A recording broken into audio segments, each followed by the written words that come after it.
안녕하세요. 오늘도 사연 살롱을 찾아주셔서 감사합니다. 저는 40대 초반이고 지방에서 이제 막 새돌이 지난 딸아이를 키우고 있는 엄마입니다. 요즘은 대체로 결혼이 늦어 아이도 늦게 낳는 것 같은데 그래도 여전히 아파트 단지나 어린이집 엄마들과 이야기를 하다 보면 언제나 제가 나이가 가장 많더라고요. 그럼 잘 모르는 사람들은 지레짐작하며 이런 질문을 저한테 하곤 하는데요. 어머, 예진 어머니는 결혼을 늦게 하셨나 보다. 그래도 대단해요. 40 넘어 출산한다는 게 보통 일은 아닐 텐데. 네, 저는 저 말처럼 지금의 딸아이를 40에 낳았어요. 그리고 저 사람들 말처럼 결혼을 늦게 한 건 아니었는데요. 오히려 그 반대였죠. 제가 결혼을 했을 당시 나이가 25살이었거든요. 그래서 일단 거짓말을 하긴 싫어서 아니라고 대충 대답하고 적절한 타이밍을 봐서 자리를 피했는데 저는 열이면 열, 다음 질문이 뭔지 알 수 있어요. 결혼을 일찍 하셨구나. 근데 왜 애는 늦게 가지셨어요? 무슨 다른 이유가 있던 거예요? 저는 저 질문을 썩 좋아하지 않아요. 저 사람들 말처럼 제가 제 의지로 아이를 늦게 가졌다면 별 거부감 없이 대답해 줄 수 있겠지만 저는 누구보다 아이를 빨리 갖고 싶었거든요. 그런데 그런 제 의지와 달리 아무리 노력해도 아이가 생기지 않았고 급기야 어렵게 가진 아이도 유산이 되어 저는 마음고생을 10년 넘게 해야 했어요. 그렇기에 우리 부부에게 늦게나마 찾아온 지금의 딸아이는 정말 하늘이 주신 보물과도 같은 존재인데요. 아이를 갖기 위해 정말 안 해본 짓이 없을 정도였답니다. 우리나라엔 특히 임신에 관한 미신이 많잖아요. 아마 제가 씨바지 빼고는 거의 다 해봤을걸요. 저도 저지만 양가 부모님이 제 임신을 너무 바라셔서 해보라고 하는 건 전부 할 수밖에 없었어요. 그뿐만이 아니었죠. 임신했다가 유산되는 경우도 무려 3번이나 있었는데 그때는 정말 죽고 싶을 만큼 괴로웠어요. 간절히 바라던 우리 아이를 제가 지키지 못했다는 생각 때문이었죠. 거기에 성공 확률이 높다던 시험관 시술도 5년이나 했는데 이건 정말 사람이 할 짓이 아니었어요. 몸도 마음도 너무 힘들거든요. 그런데 병원에서는 불임도 아니고 우리 부부에겐 별다른 이유가 없다고 하니 임신 못하는 저만 점점 죄인이 되어갔는데 이게 악순환이 되어 저의 결혼 생활은 점점 엉망이 되어갔어요. 모든 것이 다 임신에만 초점이 맞춰졌으니까요. 저는 원래는 어린이집 보육교사로 일을 했는데 시부모님은 제가 일을 해서 아이가 안 생기는 거라고 하도 성화를 부리셔서 일도 그만뒀을 정도였는데 그러면서 마음의 벽만 키웠던 것 같아요. 당연히 남편도 그런 저를 보는 게 힘들었겠죠. 그리고 역시나 잘 모르는 사람들은 쉽게 위로랍시고 이런 말을 저한테 자주 했는데요. 정은아, 마음을 편하게 먹어야 임신을 하지. 네가 이렇게 마음을 졸이는데 무슨 애가 생기겠어? 병원에서도 별다른 이유가 없다며. 그럼 기다리면 다 생길 거야. 그래, 나이도 젊은데 안 생기는 게 이상하지. 분명 저 사람들은 결코 악의적인 마음은 없었을 거예요. 하지만 저는 그 사람들과 전부 인연을 끊어버릴 정도로 그 말이 싫었는데 겪어본 분들은 아시겠지만 그런 상황에 마음을 편하게 먹기란 어지간한 강심장이 아니면 힘든 일이에요. 그런데 잘 알지도 못하면서 아무렇지 않게 저런 말을 하는 사람들을 볼 때면 저도 모르게 화가 나서 다시는 그 사람들과 연락하지 않았죠. 거기에 누구보다 손주 소식을 목 빠지게 기다리는 시부모님의 눈치를 보는 건 다른 시집살이보다 더 죽을 맛이었는데요. 그 눈빛만으로도 제 살을 찌르고 베는 것만 같았어요. 그뿐만이 아니었죠. 저만큼 마음고생이 심했던 남편은 급기야 임신을 포기해버렸는데요. 자기도 할 만큼 했으니 그냥 둘이서 마음 편하게 살자고 했어요. 어쩌면 남편은 힘들어하는 저를 위해 그런 마음을 가졌을지도 모르는데 저는 남편의 임신 포기가 너무 절망스러웠어요. 저는 그만큼 임신이 포기가 되지 않았는데 임신이라는 게 여자 혼자 할 수 있는 건 아니잖아요. 손바닥도 마주쳐야 소리가 나니까요. 그런데 싫다는 남편까지 설득을 해야 했으니 잘 싸우지도 않던 저희 부부는 매일같이 다퉈야 했네요. 너무 속상했어요. 사랑하는 남편과 매일 다투며 소중한 시간을 흘려보내는 게 다 제가 못나서 그런 것만 같더라고요. 그렇게 제 속은 다 타버리고 제만 남았고, 급기야 시어머니는 당신 아들 말처럼 자식 없이 둘만 살 바에는 저한테 당신 아들과 헤어지라고 말씀하셨는데요. 그때는 얼마나 울었는지 몰라요. 세상에 제 편은 한 명도 없는 것 같았죠. 친정 부모님도 제가 임신을 못하니 저와 같은 죄인처럼 저희 시부모님만 보면 면목이 없다고 고개를 들지 못했고, 정말 이렇게 살 바에는 이혼하는 게 나을 것 같다는 생각도 했어요. 그래서 진짜로 남편한테 이혼하자고 이혼 서류까지 내밀었죠. 그러자 남편은 깜짝 놀라며 자기는 절대로 싫다고 했는데, 그때도 얼마나 울었는지 몰라요. 남편이 너무 고마워서요. 아니, 지금이 뭐 조선시대야? 여자가 애 못 낳으면 이혼해야 해? 자기는 나랑 서로 사랑해서 결혼했어. 그럼 된 거지. 우리가 애 낳는 기계야? 난 절대 이혼 못해. 아니, 안 해. 우리가 왜 헤어져? 우리 부모님 눈치 보여서 그런 거면 그냥 안 보고 살면 돼. 다시는 내 앞에 이딴 소리 꺼내지 마. 알겠어? 남편은 불같이 화를 내는데 저는 그제야 안심을 할 수 있었어요.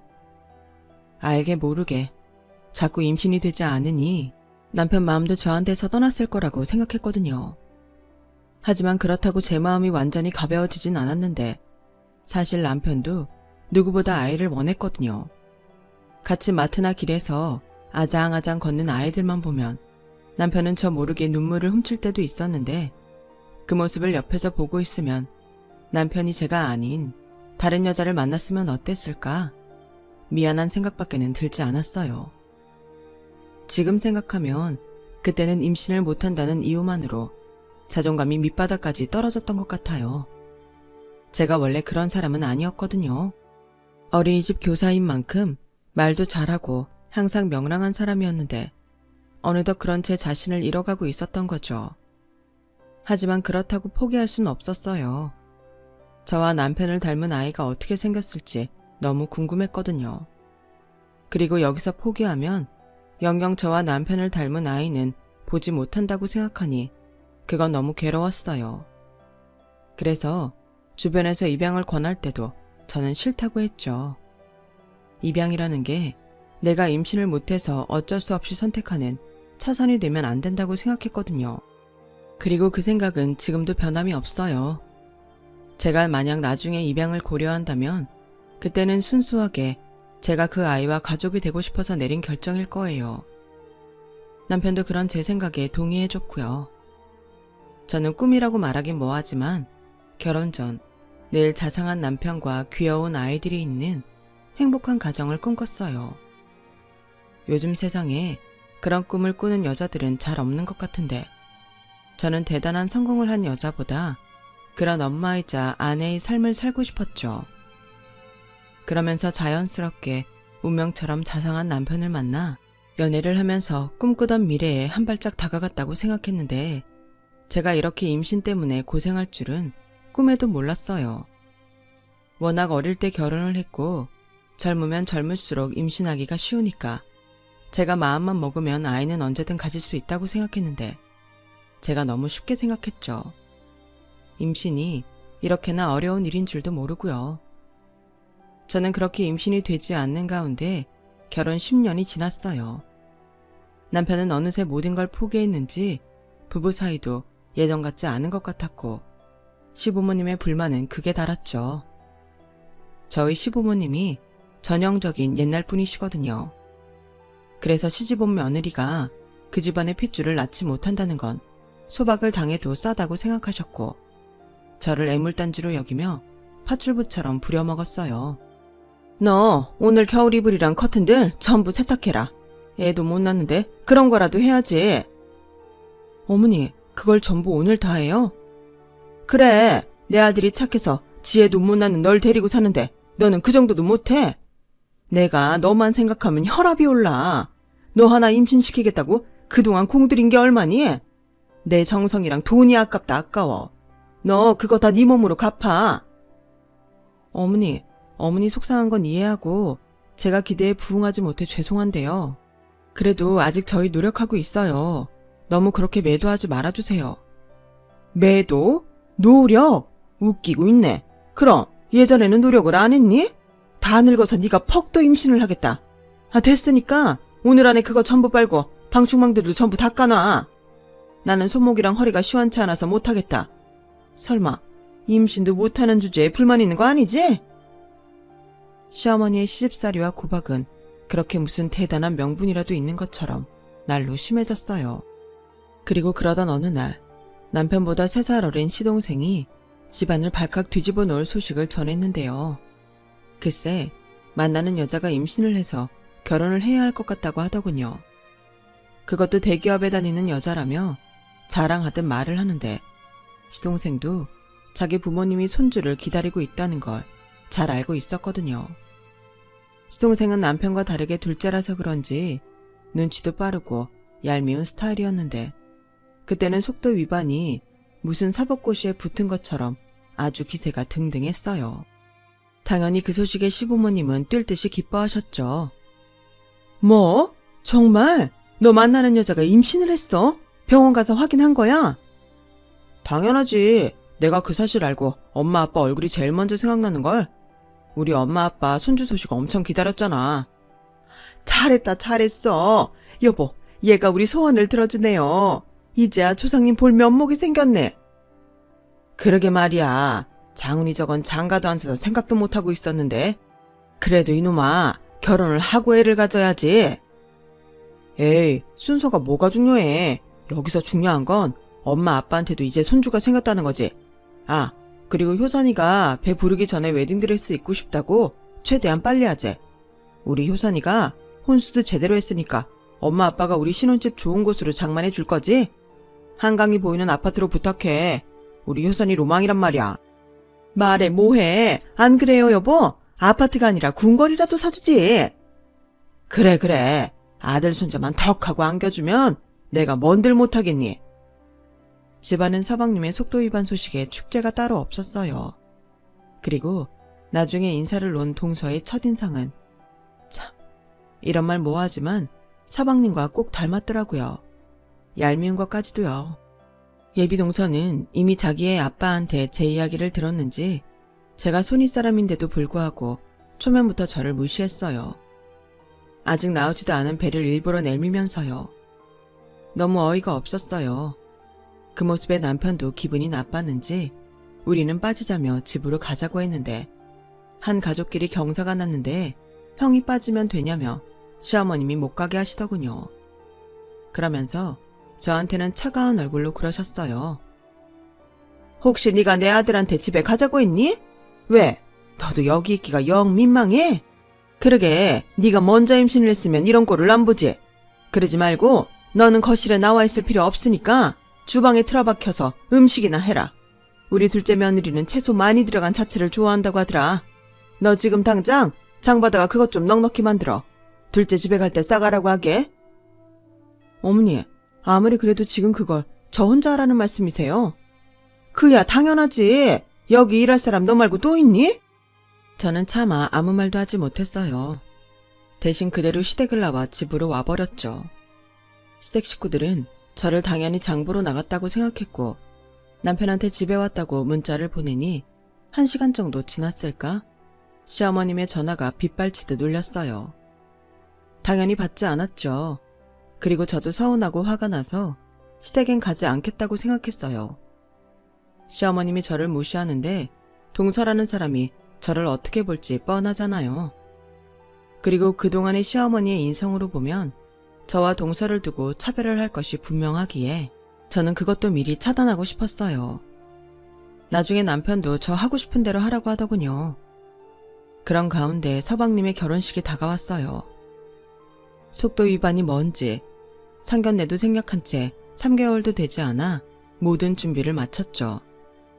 저희 시댁은 땅과 부동산이 제법 있는 집이었는데 아마 최대한 빨리 서방님과 동서를 결혼시키기 위해서 돈을 아낌없이 퍼부었겠죠. 사실 제 처지가 이렇게 되기 전까지는 저도 시부모님의 사랑을 제법 많이 받는 며느리였어요. 저만 보면 백화점에 가자고 하셨고 몸에 좋은 건 항상 저를 챙겨주셨죠. 건강하고 예쁜 아이 낳으라고 하시면서요. 하지만 그런 사랑도 제가 10년 넘게 임신을 못하니 변하게 되었고 동서가 결혼 전부터 임신을 하니 저한테 줬던 사랑과 관심보다 더 많은 애정을 쏟으셨어요. 소위 기둥뿌리가 뽑힌다고 하죠.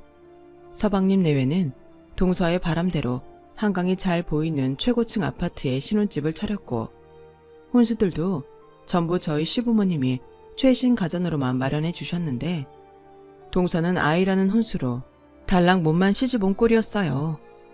나중에 동서가 자기 입으로 자기는 서방님은 별 볼 일 없지만 시댁 집안 능력이 좋아서 결혼을 결심했다고 하더라고요. 자기처럼 대기업에 다니는 남자들은 이것저것 따지는 게 많아서 오히려 바보처럼 자기만 좋아하는 서방님이 구워먹기가 좋았다고 했어요. 어찌 보면 꽃뱀이었죠. 하지만 그것도 제 눈에만 보였을 뿐 식구들은 보지 못했어요. 오히려 능력 좋은 며느리가 조금 부족한 당신 아들과 결혼해 아이까지 가졌으니 그저 감사한 존재로 무슨 신처럼 떠받들기만 했어요. 당연히 거기에서 가장 서열이 낮은 사람은 저였죠.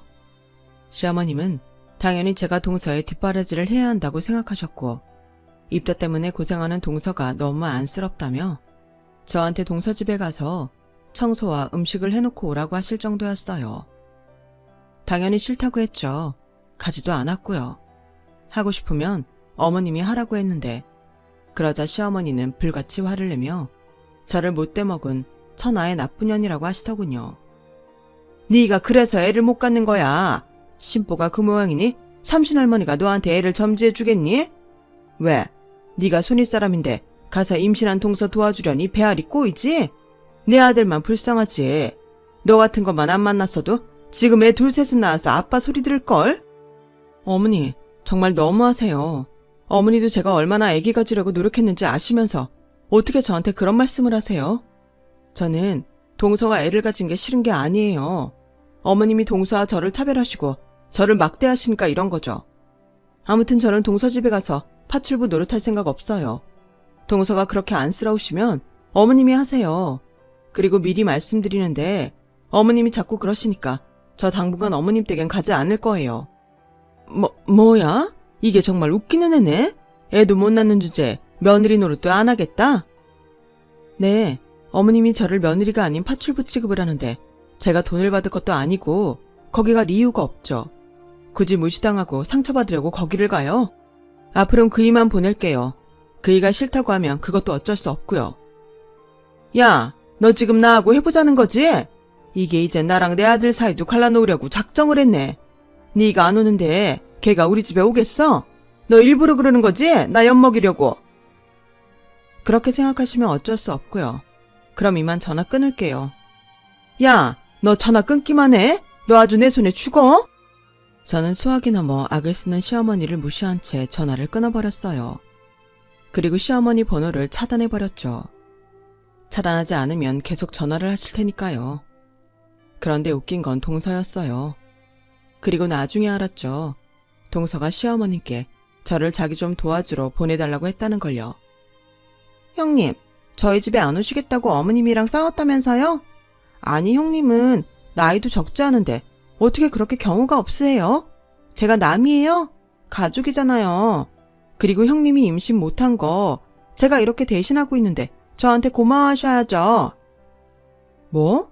동서가 나 대신 임신했다고? 지금 그게 무슨 말이야? 만약 저도 형님처럼 임신이 안 됐어 봐요. 그럼 시부모님이 얼마나 속이 상하시겠어요? 아버님이 그러시던데요. 그동안 동문회도 못 나가셨대요. 당시만 아들 손주가 없으셔서. 그런데 제가 이렇게 임신을 해서 시부모님 마음이 한결 풀어졌으니 얼마나 다행이냐고요. 그러니까 형님이 못한 거 제가 대신한 거죠. 안 그래요? 저는 동서의 궤변에 어이가 없어서 말이 나오지 않았어요. 그러자 동서는 자기의 말발에 제가 아무 소리를 못한다고 생각했는지 더 어이없는 말을 늘어놓았고 참고 있던 화가 끝내 폭발하고 말았네요.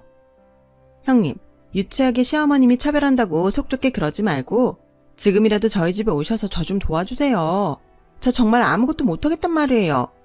형님은 집에서 하는 일 없이 노시지만 저는 일하는 몸이고 임신까지 하고 있으니 얼마나 힘들겠냐고요.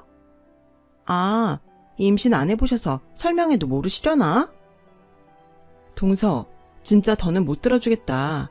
동서는 머리도 좋으면서 학교 다닐 때 도덕이나 윤리도 안 배웠나 봐? 내가 꼭 손윗사람이라 그런 게 아니고 사람이라면 응당하지 말아야 하는 말이나 행동이 있잖아. 왜? 시어머님이 나를 무시하니까 동서도 그래도 되는 것 같아? 나는 뭐 동서처럼 막 나가지 못해서 아무 말 안 하는 줄 알아? 동서랑 똑같은 아나무인 되고 싶지 않아서 참는 거야. 인내심 그만 테스트하고 자기 일은 자기가 알아서 해. 이딴 전화 다시는 하지 말고. 엄마가 저런 사람인데 태어날 조카가 어떤 인성을 갖게 될지 진짜 걱정된다. 동서는 제 말에 열을 받았는지 시어머님처럼 고래고래 소리를 질렀어요. 저는 그러거나 말거나 동서 번호도 차단해버렸죠. 하지만 동서한테 무시당한 상처는 시간이 지나도 아물지 않았는데요. 그러다 시댁 집안에서 가장 중요하게 챙기는 제삿날이 되었어요. 저는 당연히 시댁에 가지 않을 작정이었기 때문에 남편한테만 시댁에 가라고 했는데 남편이 싫다고 하더라고요. 저 없이 시댁에 가서 제 욕을 듣고 앉아있기가 힘들다면서요. 그럼 알아서 하라고 남편 뜻을 존중했는데 장남이 제사에 참석을 하지 않으니 시부모님이 난리가 났어요. 제가 전화가 되지 않으니 저희 집까지 쳐들어오셨죠. 그러면서 제가 남편을 조종해서 천륜을 끊게 한다고 조상님 어쩌고 저쩌고 하는데 얼마나 시끄럽게 구는지 옆집에 신고로 경찰까지 왔어요. 그래서 하는 수 없이 도살장에 끌려가는 소처럼 시댁에 가게 됐고 시댁엔 배가 제법 나온 동서가 굉장히 싫은 얼굴로 앞치마를 두르고 식탁에 앉아 있었는데 저를 보고 다행이라는 듯 얼굴에 화색을 띠며 자기가 두르고 있던 앞치마를 저한테 넘겼어요. 저는 또 형님이 진짜 안 오시는 줄 알고 얼마나 걱정했는지 아세요? 이 많은 음식을 제가 어떻게 하냐고요. 근데 이제는 형님이 오셨으니까 저는 거실에 나가 있어도 되죠? 제가 아직 입덧이 심해서. 동서, 무슨 소리야. 제사 준비는 다 같이 해야지. 아무리 입덧이 심해도 이건 아니지 않아? 옆에서 칼질이랑 재료 다듬는 거라도 해. 싫어요. 제가 형님이 있는데 이런 걸 왜 해요? 잊으셨나 본데 저 임산부예요. 그리고 솔직히 요즘 세상에 누가 이렇게 음식을 많이 해요? 누가 다 먹는다고. 임신한 게 뭐 벼슬이라도 돼? 잔말 말고 해. 재료가 많아 보일 뿐 막상 음식하면 얼마 되진 않으니까. 그 입 다물고 손이나 움직여. 어머니, 형님 너무 무서워요. 야, 너는 왜 엄한 둘째한테 짜증이야? 임신하면 힘들 수도 있지. 그리고 얘 시집 오기 전엔 네가 다 하던 일이잖아. 왜? 이젠 동서도 있는데 너만 일 시켜서 또 뿔났냐? 어머니가 그러니까 동서가 더 저러는 거예요. 그리고 제가 지금 원해서 여기 온 거예요? 저희 집까지 오셔서 그 난리를 치시고 저 이제 동네 창피해서 나갈 수도 없다고요. 아무리 동서가 어머니 눈에 예뻐 보여도 이러시는 거 아니에요. 저 지금이라도 다시 갈래요. 뭐야? 너 진짜 사람 꼭지 도는 거 보고 싶어? 가긴 어딜 가. 너 그거 다 해놓을 때까지 절대 못 가. 너는 니네 집에서 그렇게 하라고 배웠냐? 도리도 못하고 예의도 없고? 아, 내가 그때 결혼을 시키지 말았어야 했는데 내가 널 며느리로 들인 게 천추의 한이다. 시어머니는 동서를 감싸느라 그렇게 저한테 소리를 치셨어요. 그러자 거실에 있던 시아버님이 못마땅하다는 듯 주방으로 오셔서 시어머니께 한 소리를 하시는데 그게 전부 불똥이 저한테로 튀었죠. 거참, 왜 자꾸 주방에서 여자 목소리가 새어나와? 오늘이 무슨 날인지 몰라? 제사 준비나 할 것이지 왜 자꾸 입을 놀려? 아니, 큰애가 자꾸 내 속을 뒤집잖아요. 며느리 하나 제대로 잡지도 못하고 자네가 그러고도 시어머니야? 아무튼 한 번만 더 주방에서 큰 소리 나기만 해. 내가 아주 조상님 볼 면목이 없어. 그리고 첫째 너, 내가 그렇게 안 봤는데 아주 실망이 크다. 맏며느리면 맏며느리답게 행동을 해야지. 그래야 둘째가 널 보고 배울 게 아니냐. 원래 옛말에 윗물이 맑아야 아랫물이 맑다고 했다. 네가 그러면 얘도 너처럼 똑같이 그럴 거 아니야. 나는 그 꼴 절대 못 본다. 시아버님은 모든 원인이 저한테 있다는 듯 삿대질까지 하시며 저한테 뭐라고 하셨어요. 그러자 동서는 실실 웃으며 저를 고소하다는 듯 쳐다봤고 그 가운데 마치 자기는 아무 잘못도 없다는 듯 딴짓을 했어요. 그 모습이 얼마나 얄밉든지. 그런데 그때였죠. 동서가 갑자기 아기 초음파 사진을 꺼내더니 대단한 서프라이즈를 하는 듯 이렇게 말했어요. 어머니, 이것 좀 보세요. 우리 아가 초음파 사진인데 딸이게요, 아들이게요? 어머, 이게 말로만 듣던 입체 초음파 사진이니? 세상에, 우리 손주는 태아인데도 인물이 환하네. 가만 보자. 그게 탈렸나? 어머나, 이거? 맞아요. 어떻게 바로 땅 알아보시지? 저는 보고도 몰랐는데. 정말이야? 사내 놈이 맞는 거야? 여보, 이것 좀 보세요. 우리 아들 손자 초음파 사진이랍니다. 세상에나 이런 경사가 어디 있어요? 뭐야? 정말이야? 조상님 감사합니다. 둘째니가 진짜 큰일 했다. 오늘 제사상에 이 사진도 같이 올려라. 그럼 저는 오늘 음식 안 해도 됐죠? 아들이라 그런가 진짜 힘들어요. 그래. 너는 쉬어. 원래 제사 준비는 네 형님이 알아서 다 했어. 그네야, 너는 오늘 군말하지 말고 둘째 힘들지 않게 이것들 전부 준비해라. 원래 내일이잖아. 가자. 아우, 이런 복덩이 예뻐 죽겠네. 너 뭐 갖고 싶은 거 있니? 말만 해. 시애미가 다 사줄게. 그렇게 동서는 품에 있던 초음파 사진 한 장에 시부모님의 사랑을 독차지했어요. 그리고 시어머니는 저한테 모든 일을 떠넘기시고 동서와 함께 거실로 가셨는데 거실에는 웃음소리만 들리더라고요. 그 순간 어찌나 울컥하는지. 솔직히 인정하고 싶지 않지만 동서가 부러웠어요. 시부모님의 사랑을 모두 차지해서가 아니라 초음파를 볼 수 있는 자기 아이가 있다는 게 그렇게 부럽더라고요. 그리고 그때 제가 이럴 줄 알았는지 남편이 식구들 몰래 주방으로 왔고 저를 꼭 안아주는데 참고 있던 눈물이 터지고 말았네요. 왜 우리한테는 아이가 찾아오지 않는지 하늘이 원망스러웠어요. 그리고 마음이 그래서인지 더는 싸울 힘도 없었고 그냥 묵묵히 음식만 만들어 놓고 집으로 돌아왔는데 그날따라 몸이 힘들었는지 몸도 무겁고 피곤하더라고요. 그래서 세상 모르고 잠을 잤는데 이게 참 이상하게 자도 피곤했어요. 컨디션도 나쁘고 미열도 있는 게 꼭 임신한 것 같았죠. 제가 유산 3번 경험이 있어서 그래도 임신 초기 증상은 잘 알고 있거든요. 그래서 바로 서랍 속에 사다 놓은 임신 테스트기를 꺼내 테스트를 했고 간절한 마음으로 기도하며 2줄이 생기기를 기다렸어요. 그리고 희미한 2줄을 봤을 땐 눈물만 나오더라고요. 마지막 아이를 유산하고 꼬박 6년이 걸린 소중한 아이였거든요. 저는 일단 남편한테도 말을 하지 않고 산부인과를 찾아갔고 아이의 심장 뛰는 소리를 듣고서야 남편한테 연락을 했는데 남편이 얼마나 좋아하든지 전화를 끊자마자 날아오듯 저한테로 달려왔죠. 그러면서 고맙다고 수고했다고 자기도 펑펑 울면서 저를 안아주는데 세상 전부를 가진 것만 같더라고요. 그리고 이 아이만큼은 꼭 지키겠다고 다짐했는데요. 병원에서는 고령 임산부이기 때문에 검사도 더 많이 요했고 조심해야 한다고 신신당부를 했어요. 그리고 곧장 양가 부모님께 제 임신 사실을 알려드렸는데 시어머님이 이게 웬 겹경사냐며 저를 차별하고 구박하던 모습과는 달리 예전에 다정하던 시어머님의 모습으로 제 손을 잡아주셨어요. 네가 마음고생 많이 했다는 거 잘 안다. 나도 속상해서 그랬지. 이왕이면 첫째인 너한테 우리가 아들 손주를 보는 게 맞지 않았겠니? 그래도 이렇게라도 네가 아이를 가져서 다행이다. 이왕 낳을 거 너도 아들 손자를 낳았으면 좋겠다. 엄마, 무슨 벌써 그런 욕심을 부려요. 나는 딸이 더 좋은데. 아들 손자는 장훈이한테서 보시니까 이 사람 괜히 스트레스 주지 마세요. 아버지도요. 이놈이 지 마누라 임신했다고 아주 유난이네. 알았다. 당신 이제 그만하고 갑시다. 이게 다 조상님 은덕이지. 첫째 너 몸조리 잘하거라. 이번에도 유산하지 말고. 네 아버님, 이번에는 꼭 달 다 채워서 낳을게요. 그 뒤 저는 행복한 임신기간을 보내게 되었어요.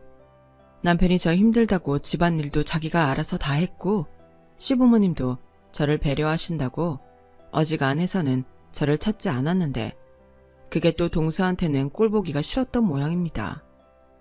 글쎄 제 아이가 장애가 있거나 이번에도 유산이 될 거라는 막말을 하고 다닌다는 걸 뒤늦게 알았어요. 너무 화가 났죠.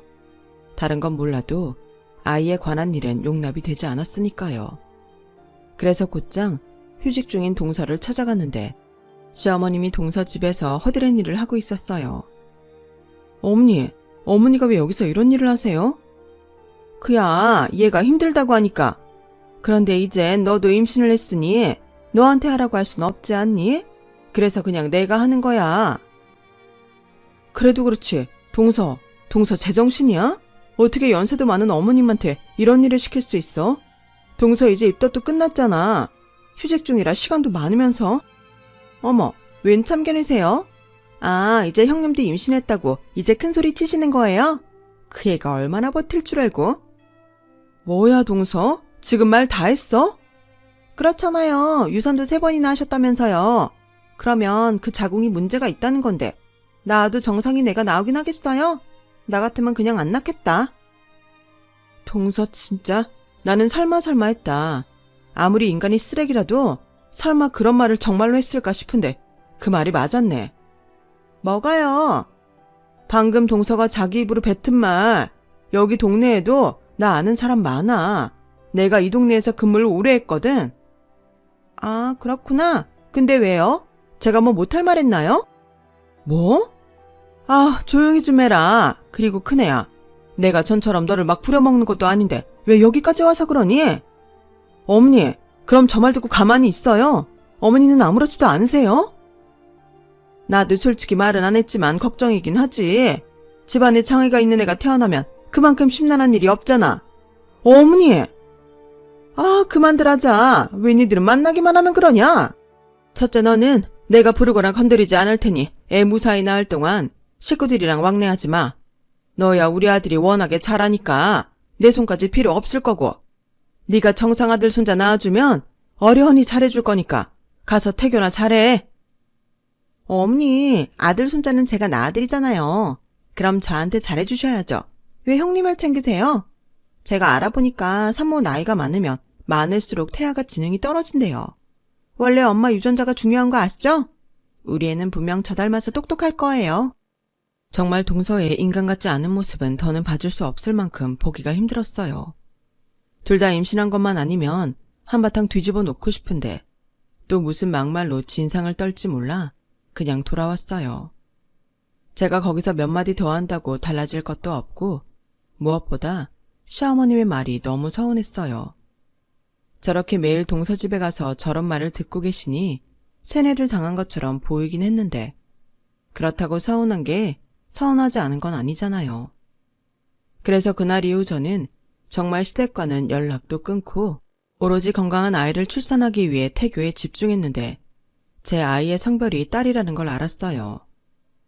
남편은 시댁에 예쁜 손녀가 태어날 거라고 말을 한 모양이었는데 아들 손자를 바라던 시부모님은 손녀라는 말에 실망해 하셨다고 하더군요.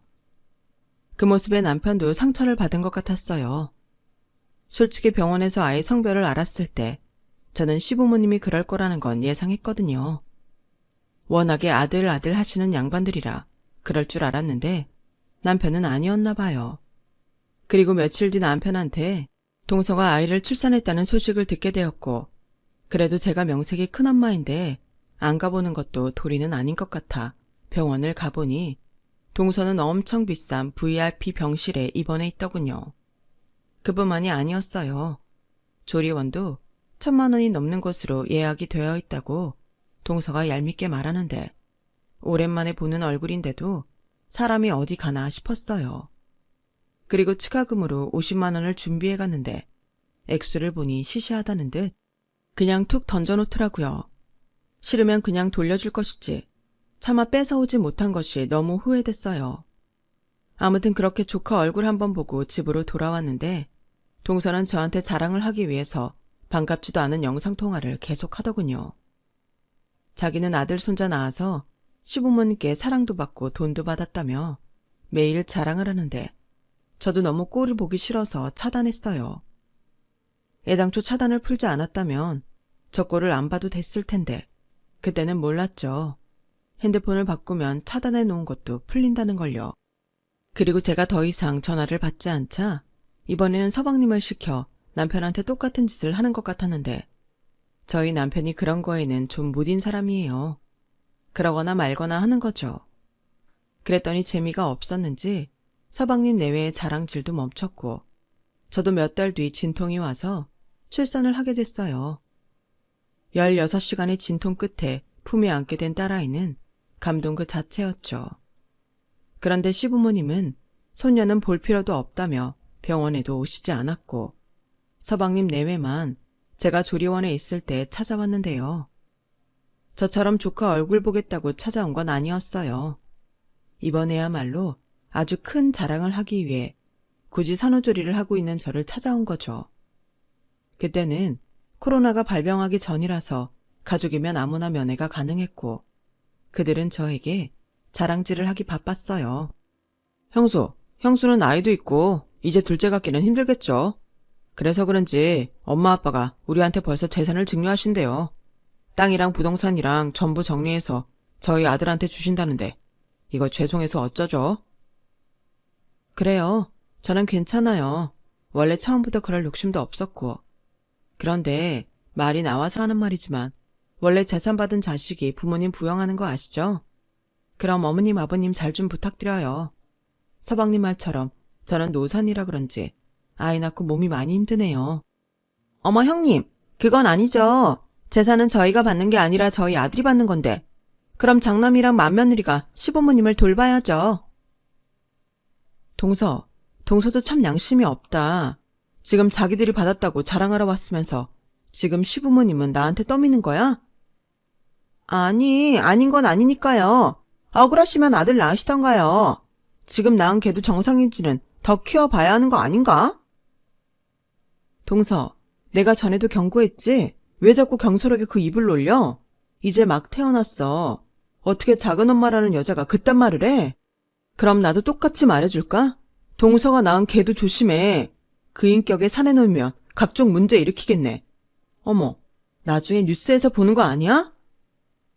형수, 무슨 말을 그렇게 해요? 왜요? 동서가 우리 애한테 하는 건 괜찮고 내가 서방님 애한테 뭐라고 하는 건 못 참겠어요? 나도 마찬가지예요. 한 번만 더 내 새끼한테 이상한 말 하기만 해요. 그때는 가족이고 뭐고 없어요. 알죠? 내가 이 아이 가지려고 얼마나 고생했는지. 자기야, 가자. 아씨, 괜히였어. 재수만 없고. 아무튼 시댁 재산은 전부 우리 거니까 나중에 딴 말하지 말아요. 그리고 시부모님, 절대 우리가 모시는 일 없으니까 그것도 각오하시고요. 동서는 지가 하고 싶은 말만 쐐기라도 박듯 말해놓고 잔뜩 열이 받은 지 남편을 데리고 조리원을 나갔어요. 그리고 저는 이에는 이, 눈에는 눈이라고 남편한테 전화해서 이 사실을 모두 말했죠. 그리고 그날 저녁 저희 남편이 서방님 댁에 가서 한 소리 하고 왔다는 걸 듣게 되었는데요. 솔직히 시부모님의 재산이 동서내로 간 건 상관없지만 훗날 시부모님을 책임져야 한다는 건 피하고 싶었어요. 저도 쌓인 게 많으니까요.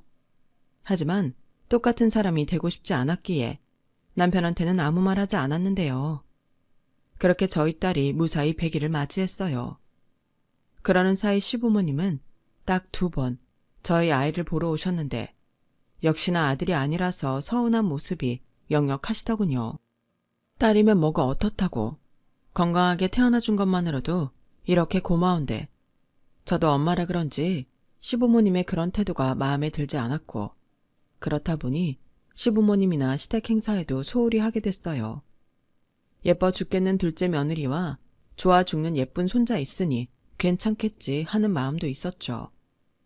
그런데 참, 먼 눈에는 뭐만 보인다고 동서는 또 시부모님께 저에 대한 이간질을 끊임없이 했더라고요. 제가 시댁 재산이 모두 조카한테 간 걸 알아서 시부모님과 시댁에 소홀히 하는 거라고 말을 한 모양이었어요. 저는 전화를 받지 않았지만 그 소리를 저희 남편한테 하신 모양이었죠. 당연히 남편은 화를 냈고 시아버님과의 남편의 다툼은 심하게 커졌는데 급기야 시아버님 입에서 연을 끊자는 말까지 나왔다고 하더군요. 그래, 니들끼리 잘 먹고 잘 살아. 어차피 니네한테는 아들 손자도 없지 않니? 그깟 재산 미리 좀 줬다고? 어떻게 자식이 그래? 제가 그거 아니라고 몇 번을 말해요. 왜 아니라는데 재수씨 말만 믿냐고요. 제가 말은 안 했지만 아버지랑 엄마, 재수씨 조심하세요. 뭐야? 이젠 하다하다 서준의 이미 욕까지 하냐? 너야말로 첫째 걔가 뭐라고 한 거지? 애 못 가져서 시부모 속을 그렇게 태워놓고 이젠 시기 질투에 욕심까지. 됐다. 우린 절대 니들한테 도와달라고 할 생각 없으니까 지금 이 시간부터 영 끊자. 나 죽었다고 해도 내 장례식에 넌 오지 마. 네, 안 갈게요. 아버지가 사랑하는 둘째 아들이랑 장손 있으니까. 저는 그럼 빠지겠습니다. 저도 제 가정 지켜야죠. 저는 애 엄마랑 저희 딸이 제일 소중해요. 그래, 네 멋대로 살아. 불효 막 심한 놈. 저렇게 연을 끊었다고 남편한테 말을 전해 듣는데 참 기분이 이상했어요. 어떻게 동서의 말에 저렇게까지 하실 수 있는 건지 제 상식으로는 이해가 가지 않았거든요.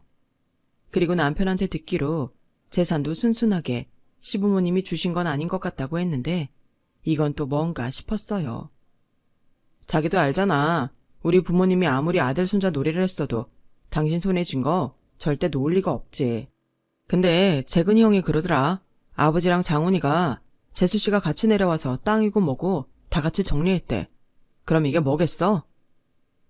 여기서 남편이 말한 재근이 형은 지방에서 부동산 중개업을 하는 사촌 형이에요. 저한테는 시숙님이시죠. 그리고 그 시숙님이 저희 시부모님의 자산을 관리해 주시는데 시숙님이 분위기 이상해 저희 남편한테 따로 연락을 했다는 것 같았죠. 하지만 이미 재산 정리도 끝났고 저희 말이라면 귓등으로도 듣지 않는 양반들이라 저희는 짐작은 되지만 달리 나설 생각은 없었어요. 그냥 우리 가족만 행복하게 잘 살자 뭐 이렇게 생각했죠. 그리고 그 이듬해 살던 아파트 값이 많이 올라서 평수를 넓혀 이사를 했고 그곳이 지금 현재도 저희 가족이 살고 있는 아파트입니다. 저희 아파트는 주변 인프라가 좋아서 경기가 어렵다고 해도 값이 내려가지 않을 만큼 인기가 많아요. 저희도 운이 좋았던 거죠. 그리고 무사히 저희 딸의 첫 돌잔치를 했고 나이 많은 엄마라 체력으론 힘들지만 나름 행복한 육아를 하며 지내고 있었는데 뜻밖의 손님이 찾아왔어요. 등본을 떼보셨는지 시부모님이 저희가 사는 곳을 알고 찾아왔더라고요. 그것도 놀라운 일이었지만 사실 제가 정말 많이 놀랐던 건 두 분의 초라한 행색이었어요. 살도 많이 빠지셨고 입고 계신 옷도 철이 지나 계절에 맞지 않았죠. 어머니 아버님 모습이 왜 그러세요? 무슨 일 있으셨어요? 아, 그게 말이다. 우리가 둘째한테 단단히 당했어. 네? 그게 무슨... 장훈이 그게 전업투자자인지 뭔지를 한다고 우리한테 가져간 재산을 홀랑 말아먹었다. 그뿐만이 아니지. 은행 대출, 대부업 대출까지 아주 빚더미에 올라서 이것들이 살던 집도 날리고 빚쟁이한테 쫓긴다고 해서 우리가 살던 집까지 팔아서 도와달라고 하는데 우리가 다른 건 몰라도 서준이 그거 생각해서 안 해줄 수가 없었지. 그래서 팔아서 돈을 해줬는데 서준 애미가 그거 가지고 날랐다. 애도 두고 돈만 가지고 날랐어. 다니던 회사도 그만뒀다고 하더구나. 퇴직금이라도 어떻게 해보려고 했는데 이미 그것도 다 손을 써놔서 빈 깡통이야. 아주 우리가 친척들 집 전전하며 난리도 아니다. 장훈이 그건 충격받아서 어디로 갔는지도 모르고 아직 어린 서준이는 또 돌봐줄 사람이 없지 않니. 그래서 염치 없는 거 알지만 우리가 너희를 찾아왔다. 너 우리한테 많이 서운한 거 안다. 우리가 네 남편한테 영 끊자고 했으니 사실 내가 지금 딱 죽고 싶은 심정이야. 근데 어쩌니 그래도 우리가 부빌 곳이 너희밖에 없는걸. 며느리한테 뭘 그렇게 쩔쩔매. 긴 말하지 않으마. 니들이 우리 살 곳을 마련해 주던지 아니면 서준이랑 우리 셋 여기서 지내게 해다오. 보니까 여기 넓고 좋네. 네? 여기서 지내신다고요? 그래. 싫으면 집을 얻어주고. 저는 당연하게 말씀하시는 걸 보고 당황했어요. 솔직히 시어머니 말씀 듣고 설마 했거든요. 하지만 그 뒤 돌직구에 저는 정신이 번쩍했고 일단은 남편한테 말해놓겠다고 오늘은 돌아가시라고 했는데요. 시어머님이 거실 바닥에 대자로 누워버리셨어요. 너는 참 머리가 나빠. 갈 곳이 없다고 여태 말하지 않았니? 우리 오늘부터 여기 있을 거다. 당신은 어서 가서 고모님한테서 우리 장손 데리고 와요. 여기 애기용품도 다 있고 그녀한테 보라고 하면 되겠네. 어머니, 지금 뭐 하세요? 제가 왜 서준이를 봐요? 싫어요. 어머, 너도 참 매정하다. 그럼 부모도 도망가고 없는 조카를 넌 그냥 외면하겠다는 거야? 네, 저는 저희 딸 키우는 것만으로도 힘들고요. 이렇게 여기서 이러시면 남편과 상의할 필요도 없이 경찰 부를 거예요. 야, 네가 어떻게 우리한테 그럴 수 있어? 네가 싫다고 해도 네 남편이 내 장남이고 넌 우리 맏며느리야. 시어머니는 막무가내셨고 아버님도 딱히 다른 방도가 없는지 나를 세우는 시어머니를 말리지 않으셨어요. 그래서 저는 재빨리 남편에게 전화해서 이 사실을 알렸고 친정에도 도움을 청했죠. 그리고 몇 분 뒤에 평소 시부모님께 서운한 감정이 컸던 저희 부모님이 제일 먼저 오셔서 왜 여기서 이러시냐고 한 소리 하셨고 곧이어 남편이 도착해 제 남동생과 함께 저희 집에서 시부모님을 힘으로 내쫓았어요. 그러자 시어머니는 전에도 한번 하셨던 대로 이웃들 들으라고 현관 앞에서 소란을 피우셨는데 저희가 먼저 경찰에 신고를 했네요. 모르는 사람들이라고요. 그랬더니 어떻게 부모를 모르는 사람이라고 할 수 있냐고 시어머님이 대성통곡을 하셨는데 남편이 그랬죠. 연 끊자고 먼저 한 건 어머니 아버지잖아요. 내내 연락 없다가 이제서야 도움 필요하니까 이러는 거 저는 싫어요. 만약 이게 벌을 받아야 하는 일이라면 제가 벌 받을게요. 그러니까 여기서 이러지 마시라고요. 둘째 아들한테 당하셨으면 둘째 아들 찾아가셔야죠. 남편의 말에 시아버님은 할 말이 없으신지 못 간다고 버티는 시어머니께 돌아가자고 하셨어요. 아무래도 남편의 말에 상처를 받으신 듯 보이더라고요. 그리고 저희 친정아빠가 그 모습이 안 돼 보이셨는지 당신 지갑에 있던 현금을 모두 꺼내셨는데요. 얼마인지 물어보지 않아서 얼마인지 자세히는 모르는데 그래도 5만 원권이 꽤 보였어요. 그러자 저희 시아버님이 눈물을 보이시더군요. 그리고는 경찰들과 함께 저희 아파트를 떠나셨어요. 그리고 지금까지 소식을 알지 못하는데요.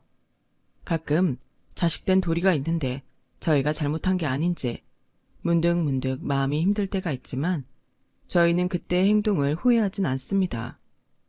받은 대로 돌려줬다고 말하는 건 아닌 것 같은데 지금은 그냥 서로 이렇게 무소식이 희소식이라고 생각하며 지내는 게 좋을 것 같아요. 시부모님도 시부모님이지만 부모한테 버림받은 조카가 부디 건강했으면 좋겠어요. 괜히 어른들 싸움에 조카 아이만 불행한 것 같아 마음이 아파요. 저희 아이와 동갑이다 보니 조카가 종종 생각나거든요. 그렇다고 제가 나서서 키울 용기는 나지 않는데 그렇게 다시 시댁 가족들과 엮일까 엄두가 나지 않네요. 이 와중에 바람이 있다면 동서가 자기가 저지른 만큼 고생 많이 하고 자기 잘못을 깨달아 자기 자식은 제발 거두고 살길 바라는 마음입니다. 제 사연은 여기까지예요. 오랜 시간 고생해서 그런지 저는 딸애가 힘들게 해도 저는 사랑스럽기만 합니다. 그래도 겪어봐서 인성이 얼마나 중요한지 잘 알기에 그 부분은 정말 엄격하게 키우려고요. 사랑하는 것과 잘 가르치는 것은 별개의 일이니까요. 부디 저희 딸은 저희 부부가 바라는 대로 곧고 예쁜 마음을 지닌 사랑스러운 아이가 되었으면 좋겠습니다. 지금까지 제 사연 들어주셔서 감사해요. 만약 지금 이 사연을 저희 동서가 듣고 있다면 제발 정신 차리길 진심으로 바래요. 그럼 항상 건강하시고요. 늘 소중한 이들과 행복하세요. 고맙습니다. 여러분, 사연 댓글에 응원과 현명한 조언 부탁드려요. 좋아요와 구독은 저에게 큰 힘이 됩니다. 오늘도 좋은 일 가득하세요.